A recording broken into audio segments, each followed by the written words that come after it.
हम लोग बहमनी साम्राज्य पढ़ रहे थे। हम लोग क्या पढ़ रहे थे? बहमनी साम्राज्य। और बहमनी साम्राज्य का हम लोगों ने राजनीतिक स्थिति के बारे में पढ़ लिया। अब थोड़ा सा प्रशासन के बारे में पढ़ें। बहमनी साम्राज्य का प्रशासन के बारे में देखिए। बहमनी साम्राज्य जो था वो राजतंत्र था, साफ साफ बात है। बहमनी साम्राज्य क्या था? राजतंत्र था। और सुल्तान प्रधान था। सुल्तान जो था वो प्रधान था। राजा की इच्छा ही जो है राज्य की इच्छा थी। राजा निरंकुश था, नो डाउट। स्वेच्छाचारी था। राजा निरंकुश था, स्वेच्छाचारी था,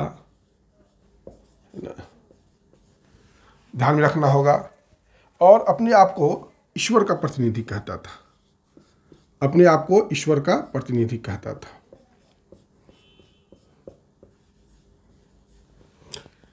राजतंत्र था, सुल्तान प्रधान होता था, निरंकुश होता था, राजा स्वेच्छाचारी होता था, ईश्वर का प्रतिनिधि होता था। तो ये सब जो है बहमनी साम्राज्य के प्रशासन के बारे में जो इम्पोर्टेंट बात है वह राजा जो है मंत्रियों से परामर्श लेता था। राजा मंत्री से परामर्श लेता था। और राजा का सबसे हेड था प्रधानमंत्री, जो राजा को राजकार्य में मदद करता था और मंत्री का हेड होता था। प्रधानमंत्री को क्या कहा जाता था? तो वकील उल सल्तनत। प्रधानमंत्री को वकील उल सल्तनत कहा जाता था। बहमनी साम्राज्य में प्रधानमंत्री को वकील उल सल्तनत कहा जाता था। मेरे ख्याल से यहां तक आपको समझने में कोई दिक्कत नहीं आ रहा होगा।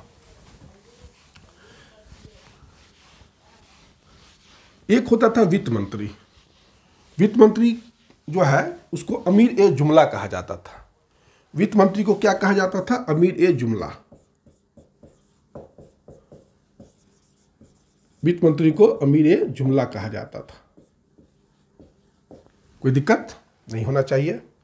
विदेश मंत्री को क्या कहा जाता था? विदेश मंत्री को कहा जाता था आपको वजीर ए अशरफ। वजीर ए अशरफ जो है विदेश मंत्री को कहा जाता था। वित्त मंत्री कहा जाता था अमीर ए जुमला को, विदेश मंत्री वजीर ए अशरफ को कहा जाता था। और सर्वोच्च न्यायाधीश कौन होता था? चाहे जिसको मुख्य न्यायाधीश कहते हैं, सर्वोच्च न्यायाधीश या चीफ जस्टिस जिसको कहते हैं, मुख्य न्यायाधीश, उसका नाम था सदर ए जहार। उसको क्या कहा जाता था? सदर ए जहार। मुख्य न्यायाधीश को सदर ए जहार कहा जाता था। देखिए, मुख्य न्यायाधीश की स्थिति राजा के नीचे थी। राजा जो फैसला देगा, अगर मुख्य न्यायाधीश फैसला दे भी चुका है तो राजा अंतिम न्याय का जो है मतलब व्याख्याकार होता था। राजा अंतिम न्याय का व्याख्याकार होता था, मुख्य न्यायाधीश होते हुए भी। जैसे आज भी तो है कि सुप्रीम कोर्ट है तो राष्ट्रपति उसके ऊपर है ना। तो ये होगी आपका बहमनी साम्राज्य का प्रशासन। इस बहमनी साम्राज्य के प्रशासन के बाद जो हम लोग पढ़ेंगे वो पढ़ेंगे बहमनी साम्राज्य का समाज कैसा था, सोसाइटी कैसा था। तो हम बहमनी समाज का सोसाइटी देखते हैं तो समाज देखते हैं बहमनी साम्राज्य का। जो दक्षिण भारत का जो समाज है वह लगभग जो है उसी प्रकार का समाज जो है बहमनी साम्राज्य का भी है। बहमनी साम्राज्य में हिंदू थे, मुस्लिम थे और विदेशी मुसलमान थे। विदेशी मुसलमान के बारे में कल मैंने बताया भी था कि ताजुद्दीन फिरोज ने बहुत सारे विदेशियों को भारत बहमनी साम्राज्य में बुलाया था। जैसे मिस्र के, अफ्रीका के, सीरिया के, इराक के, उनको अफाकी कहा जाता था और उनको प्रशासन में इसने विशेष महत्व दिया। इस समय बहमनी साम्राज्य में सबसे जो एक चीज़ देखने को मिला, शिया सुन्नी विवाद काफ़ी बढ़ा। शिया सुन्नी संघर्ष काफ़ी देखने को मिलता है बहमनी साम्राज्य में। ये इसका थोड़ा सा है। अगर हम अर्थव्यवस्था देखें तो अर्थव्यवस्था मूलतः जो है इसकी व्यापार प्रधान थी और कृषि प्रधान थी। व्यापार प्रधान थी और कृषि प्रधान अर्थव्यवस्था थी। जैसे मालवा का बहुत बड़ा क्षेत्र था इसके पास, तो कृषि वहाँ ज़्यादा अच्छा होता है मालवा का। तो इस तरीके से हम लोग देख सकते हैं।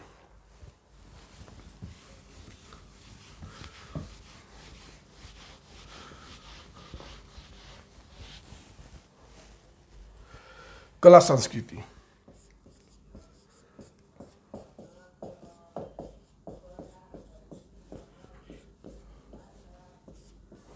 कला संस्कृति जो है वो फिरोज शाह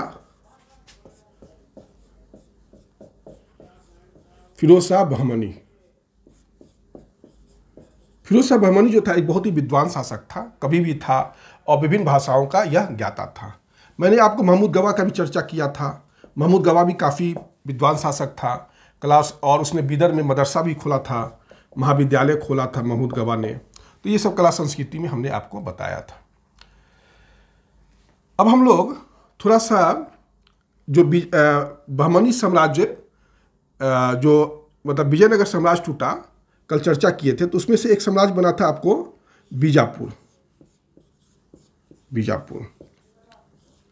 एक तरह से आपका बहमनी समाप्त हो गया, बहमनी साम्राज्य समाप्त हो गया। अब जो है विजयनगर साम्राज्य पर जो कुछ राज्य उभरे हैं, जैसे बीजापुर है, तो बीजापुर के संबंध में एक दो क्वेश्चन आता रहता है।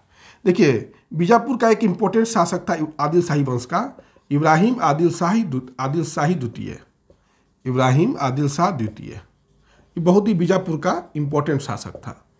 ये विद्या का बहुत बड़ा संरक्षण था, ज्ञान और विद्या का ये बहुत ही ध्यान देता था कि विद्या का तरक्की हो, ज्ञान विज्ञान पर तरक्की हो। ये उदार दृष्टिकोण रखता था जनता के प्रति, हिंदू और मुस्लिम जनता के प्रति ये उदार दृष्टिकोण रखता था। ये मतलब इब्राहिम आदिल शाह द्वितीय अपने बीजापुरी जनता के प्रति उदार दृष्टिकोण रखता था, इसलिए इसको जगत गुरु भी कहा जाता है। इब्राहिम आदिल शाह द्वितीय को जगत गुरु भी कहा जाता है। इब्राहिम आदिल शाह द्वितीय को अबला बाबा भी कहा जाता है, अबला बाबा। इब्राहिम आदिल शाह द्वितीय को क्या कहा जाता है? अबला बाबा। क्यों कहा जाता है? क्योंकि ये निर्धनों का बहुत ही ख्याल रखता था, निर्धनों को बहुत मदद करता था। इसने एक किताब लिखा था, इब्राहिम आदिल शाह द्वितीय ने, क्योंकि बहुत स्वयं भी पढ़ा लिखा था और पढ़ाई लिखाई पर बहुत ध्यान भी देता था राज दरबार में, तो संगीत पर इब्राहिम आदिल शाह द्वितीय ने किताब लिखा था। उस किताब का नाम था संगीत पर था किताब ए नौरस। किताब ए नौरस इसने लिखा था, संगीत पर ग्रंथ है। और नौरसपुर नगर बसाया था इसने नौरसपुर नगर, बीजापुर के शासक ने, इब्राहिम आदिल शाह द्वितीय ने नौरसपुर नगर बसाया था और इसको अपनी राजधानी भी बनाया, बीजापुर की राजधानी बनाया नौरसपुर नगर को। ठीक, फरिश्ता जो है इब्राहिम आदिल शाह द्वितीय के समय में ही आया था और इसने तारीख फरिश्ता लिखा था। इब्राहिम आदिल शाह द्वितीय के समय में फरिश्ता जो है बाहर विदेशी यात्री था, यह आया था और तारीख फरिश्ता लिखा था, तारीख फरिश्ता। तो यह हो गया आपका थोड़ा सा इब्राहिम आदिल शाह द्वितीय के बारे में। देखिए यहाँ से क्वेश्चन आता है, इब्राहिम आदिल शाह द्वितीय अबला बाबा कहा जाता है, जगत गुरु कहा जाता है, किताब लिखा था किताब ए नौरस, और नौरसपुर नगर बसाया था, राजधानी थी इसकी। तो ये सब क्वेश्चन बार बार आता रहता है ना।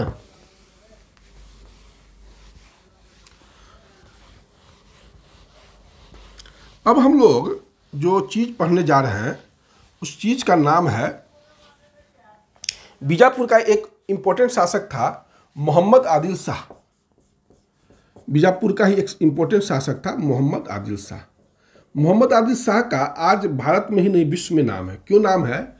तो अब बीजापुर अगर घूमने जाइएगा तो बीजापुर में जो गोल गुंबज है, ये विश्व का सबसे सबसे ऊंचा गुंबद है। अगर परीक्षा में पूछा जाए कि विश्व का सबसे ऊंचा गुंबद कौन है, तो गोल गुंबद ही है जो बीजापुर में है, जिसको बीजापुर के आदिल शाही शासक मोहम्मद आदिल शाह ने बनाया था। विश्व का विशालतम गुंबज है यह, समझे। और इसमें क्या है कि अगर आप देखिएगा इस गोल गुंबज को, तो बाहर की ओर से आपको देखने को मिलेगा वह एक तरह से कटोरा की तरह देखने को मिलेगा, है ना, प्याला की तरह दिखाई पड़ेगा आपको। बाहर की तरफ से अगर देखिएगा तो प्याला दिखाई पड़ेगा, बाहर से देखते हैं। और अंदर से और चारों तरफ जो है कंगूरा है, चारों तरफ इसको कंगूरा है। गोल गुंबज दूर से देखने पर लगता है कि प्याला की तरह दिखता है। और यह जो है मोहम्मद आदिल शाह का मकबरा है। अगर परीक्षा में पूछा जाए कि ये है क्या, तो ये मकबरा है। मकबरा का अर्थ हुआ कि मोहम्मद आदिल शाह जब डेथ कर गए तो उनको वहाँ पर दफनाया गया। तो ये थोड़ा सा आप लोग ध्यान में रखेंगे। देखिए, मकबरा से याद आ गया कि बीजापुर का गोल गुंबज भी एक इम्पोर्टेंट मकबरा है। उसी प्रकार आप देखिएगा कुछ इम्पोर्टेंट मकबरा मैं चर्चा यहीं पर कर देता हूँ। जैसे कि दिल्ली सल्तनत का शासक था सिकंदर लोदी। सिकंदर लोदी याद होगा आपको। तो सिकंदर लोदी का जो मकबरा देखिएगा तो उसमें दोहरा गुंबद है, उसमें दोहरा गुंबद आपको देखने को मिलेगा। सिकंदर लोदी के मकबरा में दोहरा गुंबद देखने को मिलेगा। अगर आप शेर शाह के मकबरा को देखते हैं जो रोहतास में है, सासाराम में है, उस मकबरा को देखते हैं तो अष्टभुजीय मकबरा है, अष्टभुजीय मकबरा। शेर शाह का मकबरा जो है अष्टभुजीय मकबरा है। और सत्य मेहराबीय मकबरा, सत्य मेहराबीय मकबरा जो है वो किसका है, तो वो बलबन का मकबरा है। ठीक। और ये सब जो है इंपॉर्टेंट है। गोल गुंबद का गुंबद जो है आप जानते ही मोहम्मद आदिल शाह का मकबरा है, और ये बाहर से देखने में प्याला की तरह लगता है, तो इसको देखेंगे। कभी कभी गुजरी महल के बारे में पूछ लेता है। ये राजा मान सिंह तोमर ने बनाया था 1510 ईस्वी में, तो थोड़ा ध्यान में रखेंगे, है ना।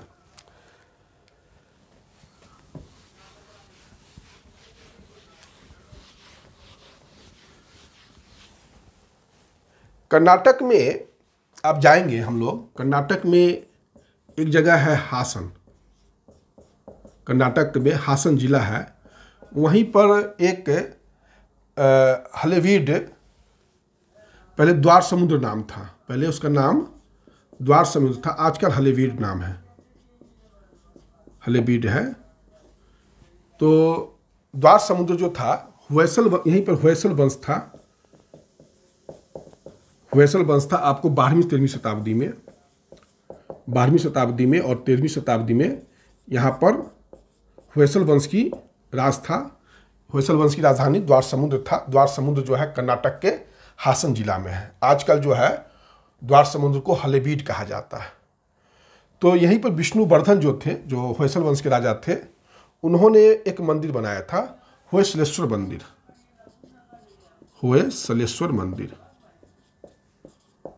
और बेल्लूर में, हलेबीड में बनाया था और बेल्लूर में बनाया था, दो मंदिर बनाया था। बेल्लूर में जो मंदिर है वो चेन्ना केशव राय मंदिर है, चेन्ना केशव राय मंदिर है। मेरे कहने का अर्थ समझ रहे होंगे, जो होयसल वंश की राजधानी थी द्वार समुद्र, जिसको आजकल कर्नाटक में हलेबीड कहा जाता है, हासन जिला में है। वहाँ पर जो होयसल वंश के शासक थे विष्णुवर्धन, उसने होयसलेश्वर मंदिर बनाया। और वहीं पर वेल्लूर है, वेल्लूर में चेन्ना केशव राय मंदिर भी जो है बनाया गया। दोनों मंदिर विष्णुवर्धन ने ही बनवाया था। तो थोड़ा इसको ध्यान में रखेंगे। पूछता है कभी कभी कि होयसल स्मारक कहाँ देखने को मिलता है, तो होयसल स्मारक जो है वो आपको हलेबीड में है और वेल्लूर में है।